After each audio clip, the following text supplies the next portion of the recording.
আমি মিতালি সোদপুর থেকে চলে এসেছি জিনিস সংকলনে, জিনির টানে।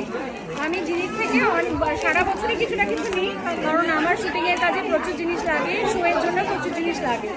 জিনিস সংকলনের কালেকশন এতটাই সুন্দর, মানে আমার শুটিংয়ে গিয়ে রীতিমতো মানে আমি পড়ার পর বলে এই তোর এটা সুন্দর, তুই আমাকে দেয়, আমি একটা শ্যুট করে নিই। তো আজকে আমি এখানে চলে এসেছি শ্রীরামপুরে মোহনজ্যোতি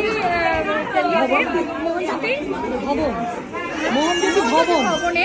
ওখানে আমি এসেছি, সেই সোদপুর থেকে এসেছি। এখন প্রায় 8টা বেজে গেল। এইটা নিয়েছি, এটা একটা খুব ভালো পাঞ্জাবি কালেকশন। এটা নিয়েছি, এটা নিয়েছি, আর আমি যেটা পরে আছি এটাও কিন্তু জিনিস। আর আমি একটা গিফট পেয়েছি, এটা হলো মধ্যে তিনটে বক্স, মানে আমার মেকআপের জন্য খুব কাজে দেবে।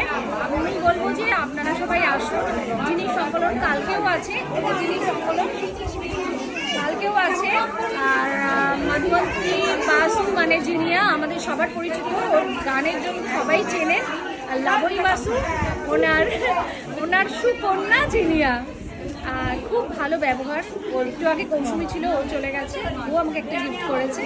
Thank you so much. আপনারা আসুন, এসে দেখুন আরও কালেকশন, প্রচুর কালেকশন, প্রচুর, খুব সুন্দর আর জেনুইন, মানে সবটাই একদম মনে হবে যে সোনা পরে, মনে হবে এটা সোনা পড়েছে, কেউ বলবে না যে এটা সোনা নয়।